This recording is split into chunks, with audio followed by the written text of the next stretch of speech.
The air in the art room was always thick with a certain kind of quiet, a quiet filled with the scent of damp clay, the sharp, clean smell of turpentine, and the faint, dusty perfume of drying paper. It was a place where time seemed to move differently, slowed by the careful focus of students hunched over their work. Sunlight, thick and golden, poured through the large windows, illuminating the dust motes that danced in the air like tiny invisible planets. For 17-year-old Leah, this room had always been a sanctuary.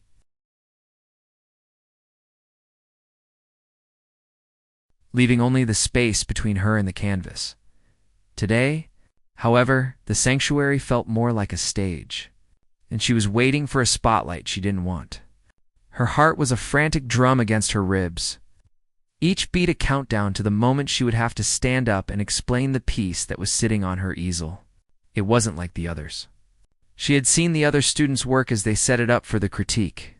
There were meticulously rendered still lifes of fruit bowls, each shadow perfect. There were graphite portraits of family members, so detailed you could almost see the life in their drawn eyes. There were landscapes, rolling hills and serene skies, painted with the patient hand of someone who understood color theory and perspective. They were all good. They were all safe. They were all things she could do, but didn't want to. Not this time. Her piece was different. It was a storm. It was a chaos of deep, bruised purples and raging blues that clashed across the canvas like waves in a tempest. In the middle of this turmoil, there were slashes of angry red, like open wounds. But it wasn't all darkness. Woven through the storm, almost hidden, but undeniably present, were sharp, brilliant flecks of gold. They weren't gentle or soft. They were like sparks flying from a blacksmith's forge, defiant and bright against the surrounding gloom. To anyone else, it probably looked like a mess. To Leah, it was a map. The blues were the long, lonely nights she had spent feeling lost and invisible in the crowded hallways of school. The reds were the flashes of anger and frustration at not being able to explain the feelings inside her. And the gold. The gold was hope. It was the stubborn, stupid, beautiful part of her that refused to be completely drowned by the storm. It was the feeling she got when she was completely lost in a painting. When the whole world disappeared and there was only the color and the brush and the canvas. It was the most honest thing she had ever made. She smoothed the front of her worn-out sweater, her fingers tracing the small hole near the cuff. Her palms were damp. She listened as the student before her, a quiet boy named Leo, described his perfectly drawn sketch of an old barn. He used words like composition, shading, and anatomy, words that Ms. Albright, their teacher, loved to hear. Ms. Albright nodded along. Her chin held high, a small, approving smile on her lips. She was a woman who believed in rules. In her world, art was a discipline, like math or science. It had principles. It had correct answers.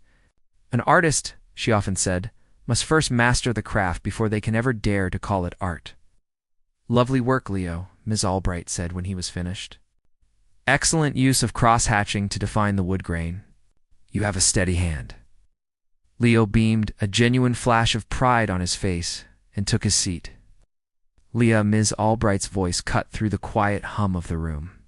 "You're up." Leah's feet felt like they were made of lead. She pushed her chair back, the soft scrape of the legs against the linoleum floor sounding unnaturally loud in the silence. Every pair of eyes turned to her, and she could feel their collective gaze like a physical weight. She walked to the front of the class, her path feeling 10 times longer than it was. She stood next to her easel, feeling like she was presenting a part of her soul on a wooden tripod for everyone to judge. She didn't have prepared notes like Leo. She didn't have a fancy explanation about composition. All she had was the truth. I called this storm's gold," she began, her voice softer than she wanted it to be. She cleared her throat. It's about how sometimes things can feel really dark and confusing, but there's still light in it. Small bits of it anyway. It's not really supposed to be a picture of anything. It's more of a feeling." She fell silent, her hands clasped tightly in front of her. She looked out at the faces of her classmates. Some looked curious, some looked bored, and a few were whispering to each other behind their hands. She forced herself to look at Miss Albright, who was slowly making her way to the front of the room. Miss Albright approached the canvas. With the critical air of a jeweler examining a flawed gem, she leaned in, her eyes narrowing. She tilted her head to one side, then the other, her brow furrowing in a way that was not contemplative, but confused. Leah held her breath, her entire body tensing. She watched as the teacher's eyes scanned the chaotic strokes, the clashing colors, the defiant gold flecks. A tiny, almost imperceptible wrinkle of disgust appeared at the corner of Miss Albright's mouth. Then it happened. It wasn't a big, loud laugh. It was worse. It was a short, sharp puff of air, a small, dismissive chuckle that seemed to escape her without permission. It was the sound of someone seeing something so bafflingly wrong that they couldn't help but react. In the profound silence of the art room, the sound was like a crack of thunder. A few of the other students, sensing the teacher's reaction, let out their own snickers. The whispers grew louder. Leah felt the blood drain from her face. Her stomach dropped to the floor. The laugh was a tiny sound, but it landed like a punch. Ms. Albright turned to face her, a look of what she probably thought was gentle pity on her face. The remnants of the smile still played on her lips. "Leah, dear," she said, her voice a condescending mix of teacherly advice and disappointment. "I appreciate the passion here. I really do. But art is about control. It's about communicating an idea with clarity. This," she gestured vaguely at the canvas with one manicured hand, "this is just a mess. It's chaotic. It's just a lot of angry-looking strokes on a board. There's no skill here, no foundation." She looked around the room at the other students. An artist must learn the rules before they can break them.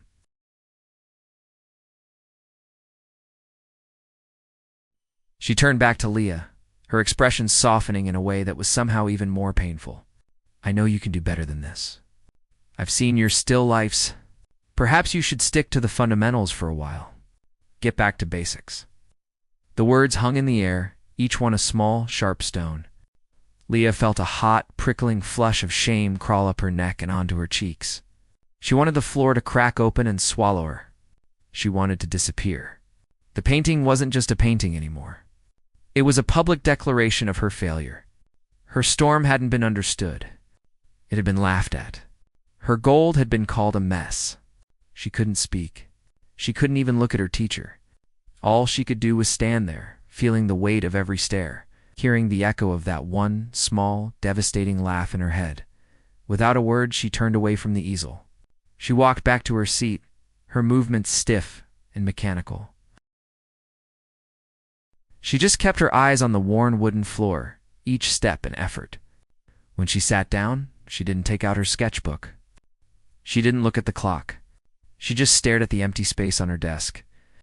Her hands clenched into tight fists in her lap, her nails digging into her palms. The classroom went on. The next student presenting their technically perfect, emotionally safe work, but Leah didn't hear any of it.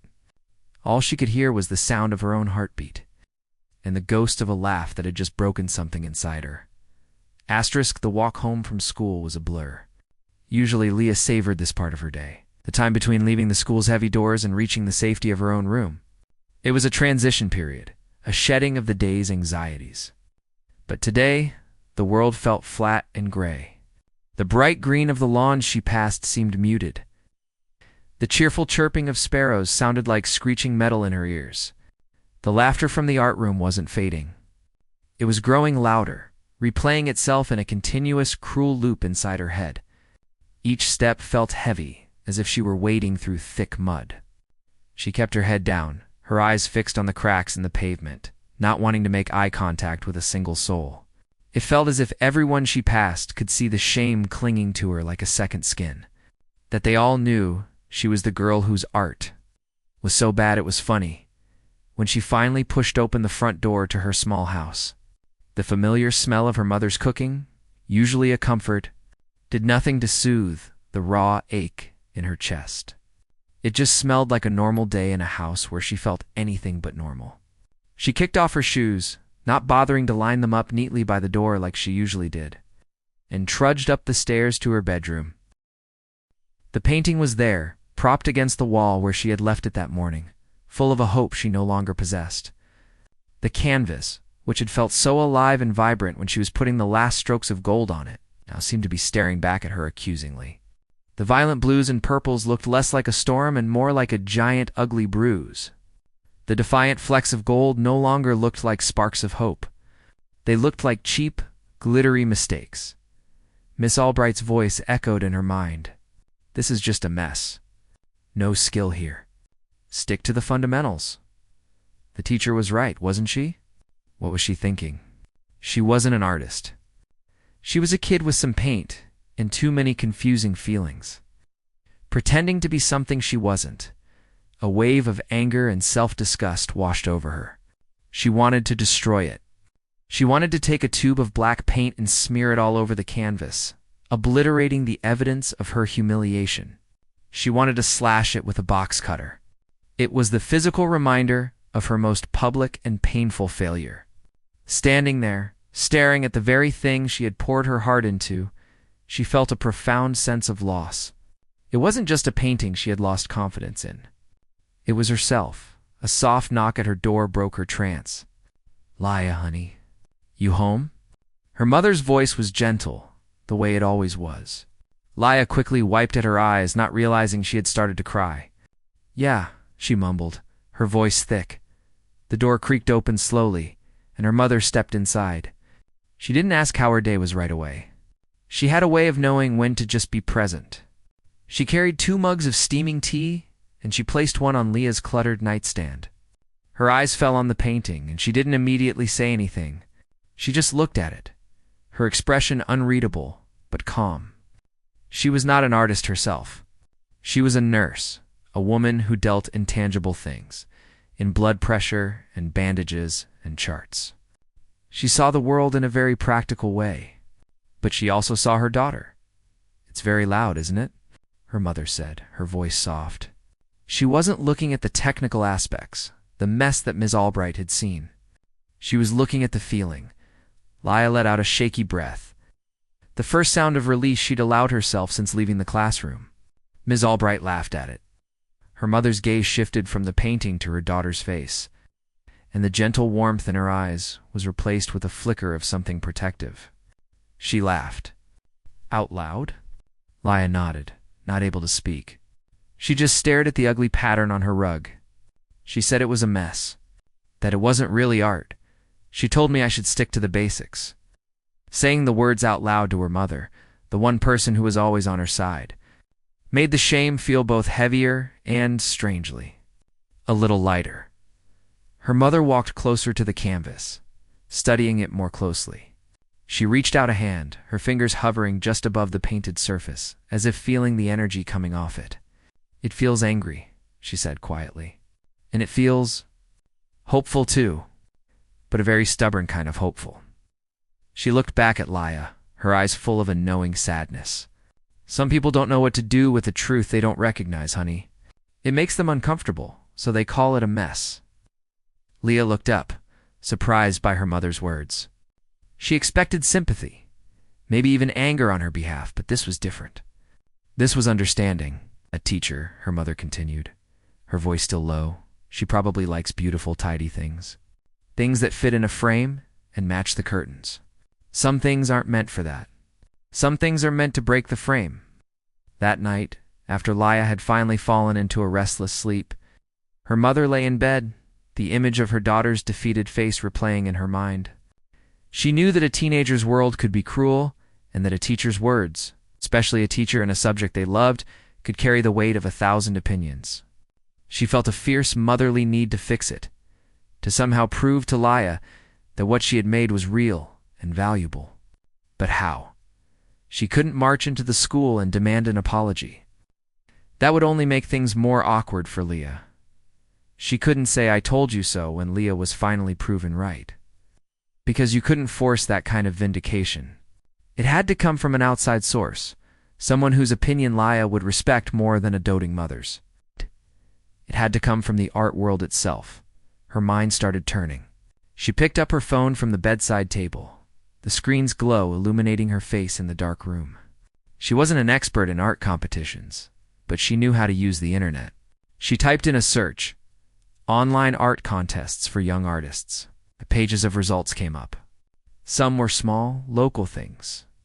Others looked like scams, promising fame for a hefty entry fee. She kept scrolling, her finger flicking past the junk, till a name caught her eye. The Youth Visionaries Global Art Prize. She clicked on the link. The website looked professional, clean. It was an annual competition, open to artists under the age of 20 from all over the world. The mission statement, written across the homepage, made her sit up a little straighter, celebrating not just technical skill, but the courage, honesty, and revolutionary spirit of the next generation of artists. She read further. The judges were a panel of respected artists, curators, and critics from all over the globe, people known for supporting unconventional voices. The competition wasn't just for a cash prize. The winner's work was featured in a digital gallery on a major art platform and included in a year-end online exhibition. This was it. This wasn't a local fair with a ribbon for best effort. This was the real world, the world that Ms. Albright claimed Leah wasn't a part of. This was a place that might see the truth her mother had talked about. A plan began to form in her mind. It was a secret, a surprise. Leah was too raw right now. She'd never agree to submit it. She would see it as trying too hard, as seeking validation from the same sources that had just rejected her. But maybe, just maybe, if the validation came on its own, it would mean something. She slipped out of bed, careful not to wake her husband in the next room. She went downstairs to the living room, where Leah had left the painting. In the soft glow of the floor lamp, it looked even more powerful. It wasn't pretty, but it was important. Using her phone, she took several pictures of the canvas, making sure to capture the texture of the paint, the depth of the colors, the angry chaos, and the defiant gold. She went back to the website, her heart beating a little faster. The submission form was simple. It asked for the artist's name, age, a title for the piece, and a brief statement. Leah had already given her the title, Storm's Gold. For the statement, her mother didn't write anything technical. She simply typed, "This is what it feels like to be a storm, and to find the light inside it." She hesitated with her thumb over the submit button. Was this overstepping? Was this meddling? She looked at the photo of the painting on her screen. She thought about the sound of her daughter's silence when she came home, the way she avoided looking at her own creation. It was an act of faith. It was a mother lighting a candle in a dark room, just in case her daughter might need to see. She hit the button. A confirmation page popped up instantly. "Thank you for your submission. Our judges will review all works carefully." And that was it. The painting was out there, flying through the digital ether to a panel of strangers across the globe. She turned off her phone, put it back on the nightstand, and slipped back into bed, feeling a small, secret thrill of hope that she hadn't felt in a long time. It was done. The next morning at breakfast, her mother placed a plate of pancakes in front of Leah. "By the way," she said, trying to sound casual, "I saw that painting again last night after you went to bed. I was so proud of it, I took a picture and submitted it to some online art thing I found. It was probably nothing a long shot, but I wanted to send it out into the world a little bit." Okay. Leah, who had been pushing a blueberry around her plate with her fork, froze.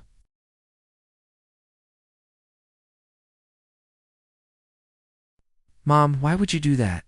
she asked, her voice flat. "It's just going to get rejected again. It's embarrassing." "I just wanted to," her mother said, taking a sip of her coffee. "Forget about it. It's not a big deal." She saw the protest forming on her daughter's lips and added quickly, "Honestly, Leah, I don't expect anything to happen. It was just a whim. Let's just forget I said anything." She gave a small, reassuring smile and changed the subject. Asking Leah if she had remembered to feed the cat, Leah dropped the subject, but she didn't forget it. The thought of her painting floating out in the world, waiting to be judged and dismissed again, was a new kind of anxiety. But underneath the annoyance, a tiny, almost imperceptible part of her was grateful. It wasn't being painted over. It wasn't destroyed. It was, for better or worse, still alive. And as she finished her breakfast, that tiny part of her held on to that fact, a single, stubborn spark of gold in the middle of a lingering gray storm. Asterisk. The days that followed were a slow, gray crawl. For Leah, school became a place she had to endure, not a place she belonged. The laughter from the art room had become a constant, unwelcome companion, a ghost that followed her down the hallways and sat with her at lunch. She felt like everyone knew that her shame was a silent headline floating just above her head for all her classmates to read. In her other classes, she was fine. She could do the math, she could write the essays, she could answer the questions in history. Those subjects were safe.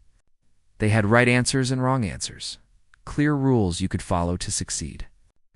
But art, which had once been her escape, her language now felt like a trap. She avoided the art room, taking the long way around the school to get to her other classes. She saw Ms. Albright once in the hallway, and their eyes met for just a second before Leah looked away, her heart hammering against her ribs. The teacher gave a brief, almost impersonal nod, her expression unreadable, and continued on her way. The moment was fleeting, but it was enough to bring the whole humiliating episode rushing back. In her classes, she went through the motions. Her sketchbook, her constant companion for years, remained zipped in her bag. The blank pages felt like a silent accusation, a reminder of the creative well inside her that had run dry in the art room. Life went on as if nothing had happened. Miss Albright moved on to the next lesson, a unit on human anatomy for which students were required to study and perfectly render the bone structure of the human hand. It was exactly the kind of assignment she excelled at teaching, a lesson in precision, measurement, and technical skill. She helped students with the curve of the metacarpals and the delicate arch of the phalanges. Her voice returning to its usual confident, instructional tone. She had completely forgotten about Leah's painting, or if she hadn't forgotten, she had certainly filed it away as a simple, necessary correction. In her mind, it was a non-event. A student had stepped off the path, and she had gently guided her back. It was her job. She felt no guilt, no second thoughts. The world was a place of rules and order, and she was simply reinforcing that structure for her students' own good. She was completely unaware that her gentle guidance had been a deep, public wound. Meanwhile, in a world far removed from the quiet hallways of Leah's high school, a different conversation was taking place. In a sunlit studio in Florence, an elderly, celebrated sculptor with gnarled, paint-stained hands named Isabella sipped her morning espresso and opened her laptop.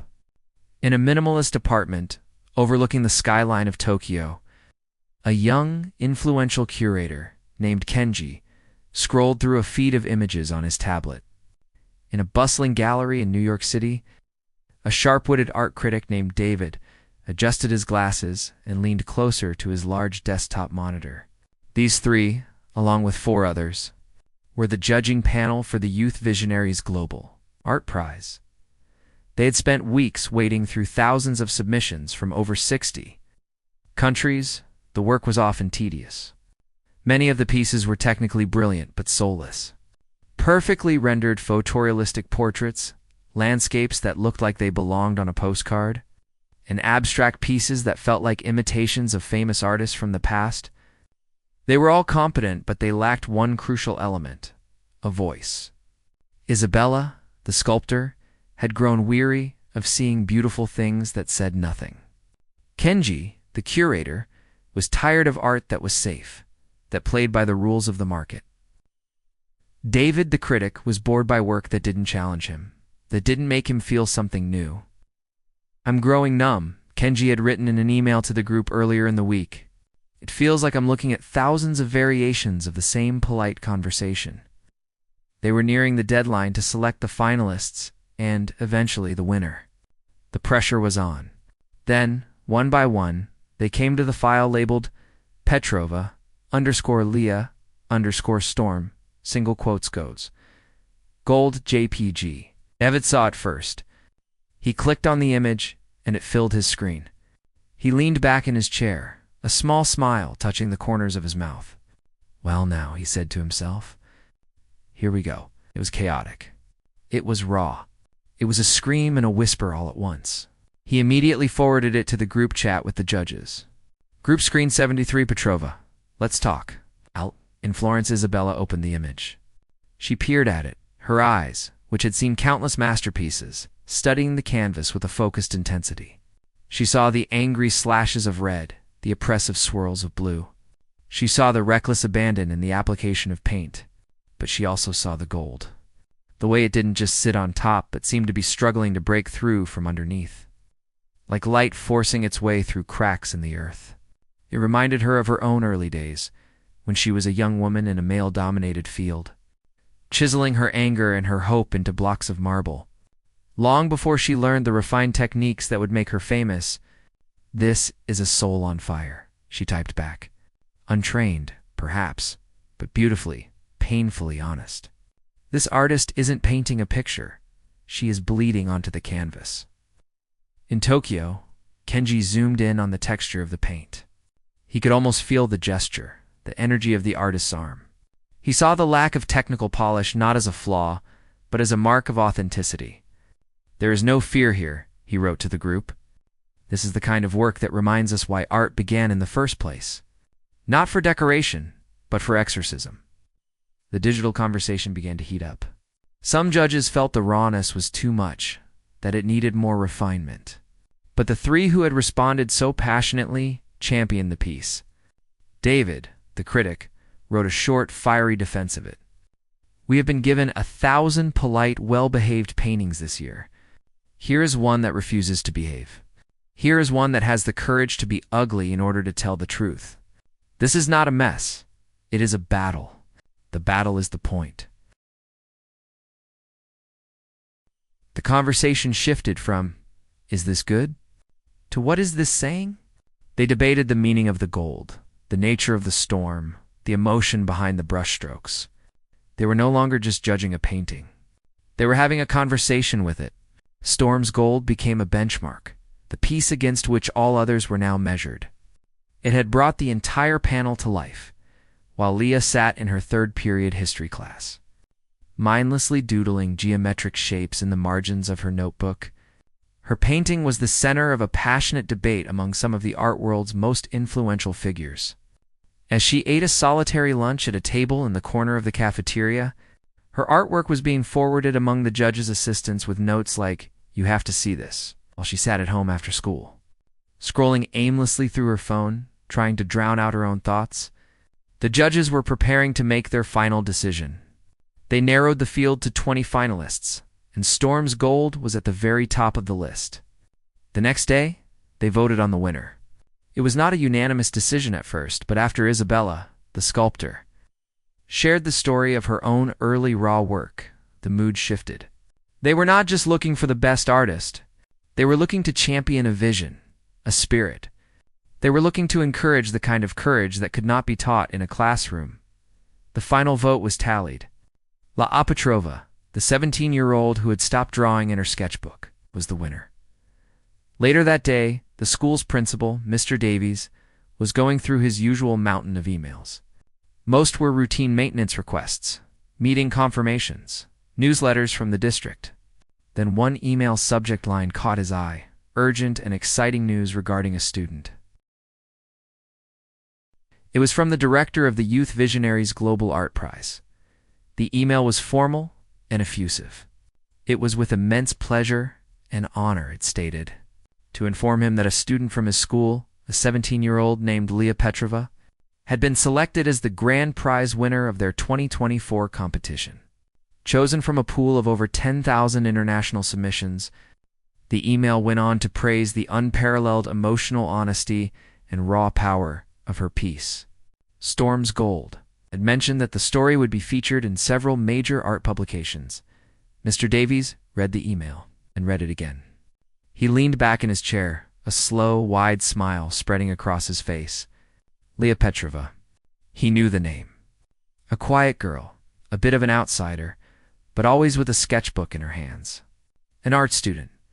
He felt a surge of genuine pride.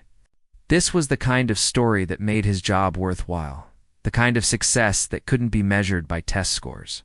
This was a student, from his school, achieving global recognition for her talent.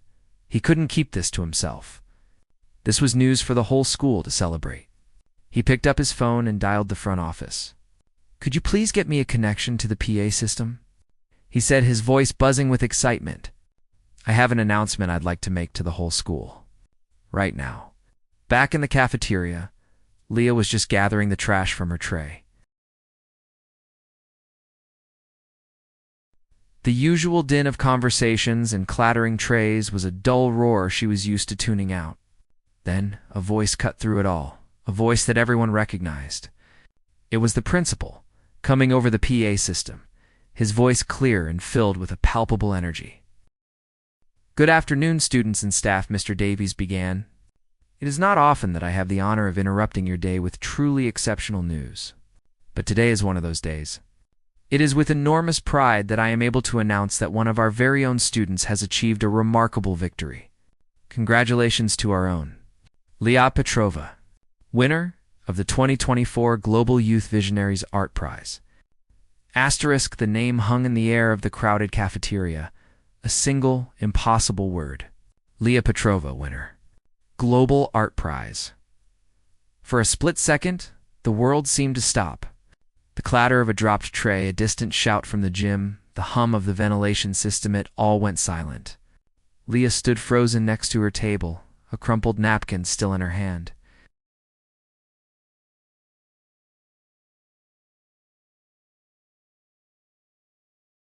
She couldn't process the words. Leah Petrova. That was her name. But, winner! It felt like hearing a report about a different person, a girl from a different life. It had to be a mistake. A clerical error? Some other Leah, at some other school, had won. Then, the silence broke. It wasn't an explosion of sound, but a slow, creeping wave of it. A low murmur started at one table, then another. A student pointed in her direction. Phones, the little glowing rectangles that ruled their lives, were suddenly pulled out of pockets and backpacks, fingers flying across screens. The murmur grew, rising in pitch and volume as whispers turned to exclamations of disbelief. "Is that our Leah? The quiet girl in art class? No way! Her painting won a global prize?" The news spread through the room like digital wildfire. Faster than any teacher could have ever shouted it. Faces she didn't even know were looking at her now. But the looks were different. They weren't looks of pity or mockery. They were looks of awe, of curiosity, of respect. Some students were smiling at her, giving her a thumbs up or a small, encouraging wave.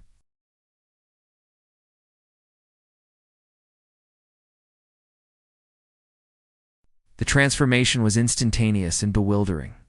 In the span of a single 30-second announcement, Leah Petrova had gone from a quiet, potentially awkward girl who made a messy painting to a genius, a star, a local celebrity. Her feet felt rooted to the linoleum floor, but a strange warmth was beginning to spread through her chest. Chasing away the cold that had been living there for days, the principal's words echoed again. Winner of the 2024 Global Youth Visionaries Art Prize. It wasn't a mistake. The voice had been too sure, too full of pride. A reporter for the local news station, hearing the school's name mentioned in the competition's press release, had already called the main office. It was real. She felt a sudden, desperate need to see it for herself. She fumbled for her own phone in her backpack, her fingers feeling clumsy and thick. She pulled it out, her hands trembling slightly, and opened the browser. She didn't even have to type the whole thing. Youth Visionaries Prize was already the top suggested search. Her heart was pounding again, but this time it wasn't with dread. It was with a dizzying, terrifying hope. She tapped on the competition's official website, and there it was. On the front page, in a place of honor, was a higher resolution photograph of her painting. Her painting. Storm's Gold. Seen it on a professional website framed by the clean, sophisticated layout of an international art organization changed everything. It didn't look like a mess anymore. It looked powerful. It looked important. Below the image was a headline, bold and stark, a raw, triumphant roar. Leah Petrova's Storm's Gold takes top prize. Her eyes scanned the accompanying article. Written by one of the judges, the famous critic David. The words were like a balm on the raw wound of the last few days. Petrova's work is a masterclass in emotional honesty, it read. What a less discerning eye might mistake for chaos is in fact a meticulously constructed emotional landscape. Each violent stroke of blue, each defiant speck of gold, is a word in a powerful wordless poem. It is the sound of a young artist refusing to be silent, refusing to be neat, refusing to be anything but wholly and beautifully herself. This is not the work of a student learning the rules. This is the work of a visionary artist inventing her own. Leah read the paragraph again, and then a third time. The words visionary artist and beautifully herself seemed to jump off the screen. The laughter in the art room, which had been a corrosive acid in her memory, suddenly began to lose its power. It was still there, a faint echo, but it was being drowned out by a chorus of validation from people who mattered. People who understood in that same moment, in the sun-drenched art room at the far end of the school. A very different scene was unfolding. Ms. Albright had been cleaning brushes, humming softly to herself when the principal's announcement had come over the PA system. At first she hadn't registered the name, Leah Petrova. It sounded familiar, but she taught over 100 students. It wasn't until the words art prize registered that she stopped, her hand holding a drippy paintbrush hovering midair. Her mind immediately went back to that afternoon, to the chaotic canvas, to the girl's flushed and humiliated face. A flicker of confusion went through her. Her, the messy painting. No, it had to be a different student or a misunderstanding. Perhaps Leah had entered a different, simple drawing and the principal was just excited. But a seed of doubt, a tiny, prickly feeling was planted. She walked over to her desk, still humming now, a little less confidently, and opened her laptop. She brought up the competition's website, her movements slightly stiff. She typed in the address, her heart starting to beat a little faster. The page loaded, and there it was. The same chaotic blues, the angry reds, the defiant gold. Her painting. The one she had called a mess. The one she had told a vulnerable student was a failure. Below it was the headline. Then she read the critic's review. Each word was a small, deliberate accusation. Meticulously constructed emotional landscape. She had called it chaos. A powerful, wordless poem. She had called it a mess. Visionary artist. She had told her to stick to the fundamentals. A hot, sickening wave of shame washed over her, so intense it felt like a physical blow. She felt the blood drain from her face, her hands growing cold. She remembered her exact words, the dismissive tone, the patronizing smile. She had been so sure of herself, so confident in her narrow, rigid definition of art. She had not been a teacher guiding a student. She had been a gatekeeper, and she had slammed the gate shut on a young, fragile talent.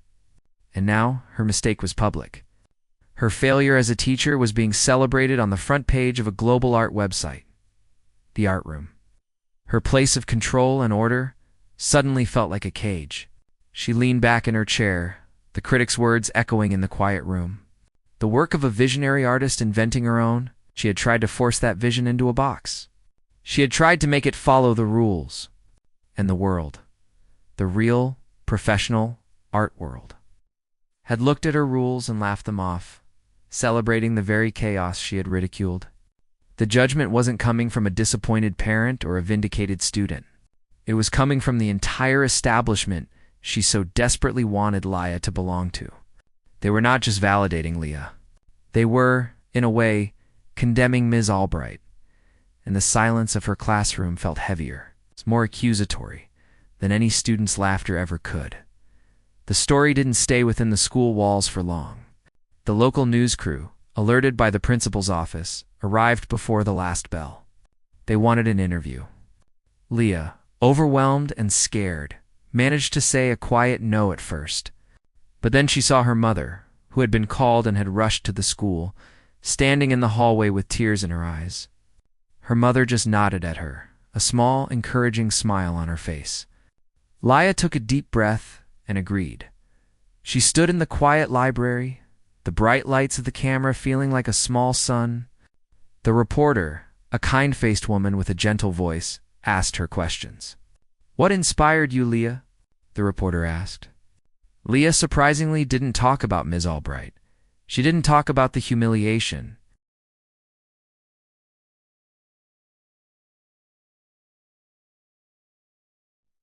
I think sometimes things feel really complicated on the inside, she said, her voice soft but clear.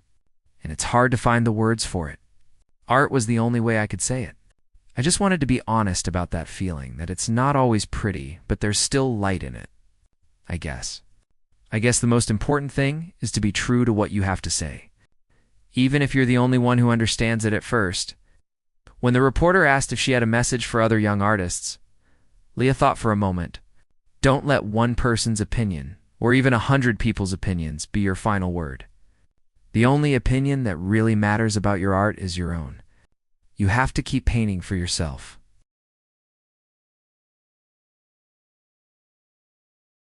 A local teen's brush with humiliation turns to global triumph, the anchor announced. They showed a clip of her speaking in the library, calm and articulate. They showed a picture of the painting. The reporter's voiceover called it a stunning masterpiece of emotional truth. Across the town, people watched in their living rooms. Friends who hadn't understood the painting before were suddenly texting her, apologizing, celebrating. Strangers were posting encouraging comments on the news station's website. The world she had felt so alone in just days ago was now opening its arms to her. The victory wasn't just a prize. It was a transformation. It was the moment she realized her voice wasn't just valid. It was necessary. The news report aired, and in the quiet living rooms of the town, a different kind of quiet settled in. It wasn't the quiet of doubt, but the quiet of awe. Phones began to buzz with messages. In the school group chats, which had been silent or filled with uninteresting chatter for weeks, the conversation exploded. Screenshots of the news article were shared, along with stunned emojis and exclamations. That's our Leah. Did you hear what she said on the news? I was in that art class. I can't believe Ms. Albright laughed at it. The narrative was shifting, rewriting itself in real time. Leah was no longer just the quiet girl. She was the quiet girl who had been misunderstood, who had been doubted, and who had triumphed on a scale no one could have imagined.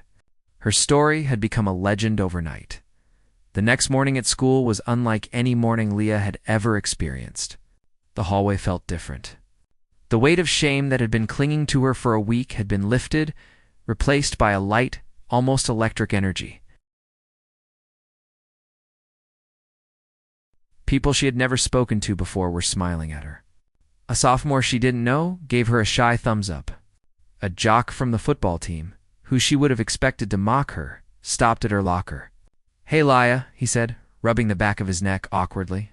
Saw your thing on the news. That was really cool. He gave her a small, respectful nod and walked on. Leah could only manage a stunned smile in return. It wasn't about the praise. It was about the recognition. It was the feeling of being seen, not for the messy painting, but for the brave artist who had created it. But in every crowd, there is an undercurrent. The story of her triumph was inseparable from the story of her humiliation. And at the center of that humiliation was Ms. Albright. Leah could feel the unspoken questions in the air. The looks people shot down the hall toward the art room. What was Ms. Albright thinking? What would happen now? Leah found she didn't have an answer, and a part of her was avoiding finding out. The victory felt too new. It's too precious to be complicated by an encounter with the person who had tried to crush it. But that encounter found her. As the final bell of the day was about to ring, a student aide appeared at the door of her history class with a note. The teacher handed it to her. It was a small, cream-colored slip of paper with a single elegant word typed on it. Art room, Ms. Albright. Leah's heart, which had felt so light all day, suddenly dropped. The old anxiety, the feeling of being called to the principal's office, returned in a rush. She looked down at the note, her mind racing. Was Ms. Albright angry? Was she going to demand she apologize for making her look bad? Was she going to try and take credit in some twisted way? She walked slowly to the art room, her feet feeling as heavy as they had that terrible day a week ago. The hallway was emptying, students eager to start their weekend. She was alone with her thoughts. She stood outside the art room door for a full minute, her hand hovering over the handle before she finally pushed it open. The room was quiet. The late afternoon sun streamed through the windows, making the dust motes glow and illuminating the canvases left on the easels from the day's work. The familiar, comforting smell of turpentine and clay filled the air, a scent that had once been her sanctuary. Ms. Albright was standing by the large window looking out at the school grounds. The sharp, confident armor she usually wore was gone. Her shoulders seemed stooped, her posture uncertain. She wasn't wearing her usual teacher's smile, pleasant and professional. Her face was open, vulnerable. It was the face of a person who had been humbled. On the wall behind her, propped on her own desk easel, was a printout of Storm's Gold, the same image from the website. "Leah," she said, her voice soft, stripped of its usual instructional tone. "Thank you for coming." Leah just stood by the door, not sure what to say, her guard firmly up. Ms. Albright took a small breath, as if what she was about to say was physically difficult. "There's no easy way to say this, so I'm just going to say it. I was wrong." The words hung in the air between them, simple and absolute. What I did in class that day was cruel. It was unprofessional. And it was the exact opposite of what a teacher is supposed to do. She turned away from Leah and looked at the printout of the painting. "I have spent my entire career teaching the rules. I believe in them.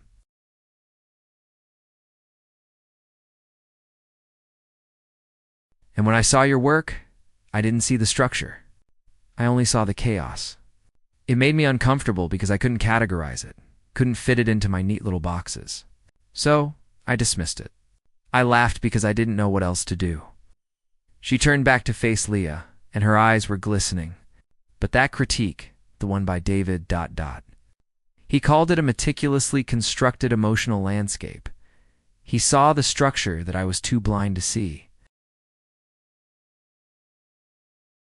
"I failed to see the power and the truth in your work because it didn't fit into my narrow definition of what art is allowed to be." Apology. The apology was so raw, so complete that it disarmed Leah. The anger she had been holding on to, the shield she had put up, started to melt away. This wasn't the teacher she was used to. This was a person admitting a profound and painful failure. "You have a remarkable gift, Leah," Ms. Albright continued, her voice barely a whisper. "A gift that is far bigger than any rule I could ever teach you. And I am so sorry that my laughter was the first response it received. Thank you. Thank you for not letting me silence you." Leah finally found her voice. It was small, but it was steady. "Thank you for saying that." A moment of silence passed between them, a silence that was not awkward, but healing. The ghost of the laughter was finally truly gone. "I hope you will continue to take this class," Ms. Albright said. A flicker of her old teacher self returning, but softer this time. "But I want you to know, I have a new lesson planned for you. It has only one rule. There are no rules."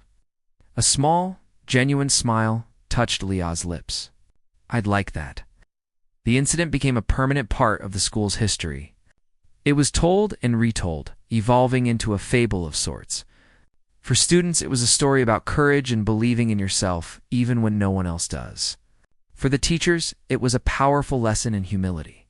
A reminder that their job was not just to teach, but to listen, to nurture, and to recognize that sometimes the greatest potential is wrapped in a package they don't understand. As for Leah, the change in her was quiet but profound. The prize money was nice, but the real prize was something else entirely. It was the freedom she now felt when she looked at a blank canvas. The fear of judgment was still there, a faint echo, but it no longer had the power to stop her. She started a new piece a few days later, another abstract exploration of feeling. Her sketchbook was open on her desk again, her pencil moving with a new confidence. She hadn't just won a competition. She had been through a fire, and she hadn't been burned. She learned that her voice, her truth, was not only valuable, it was necessary. And sometimes, the most important recognition you can receive isn't from the experts or the judges, but from the quiet, defiant decision to pick up the brush again to face the canvas and to paint your own storm.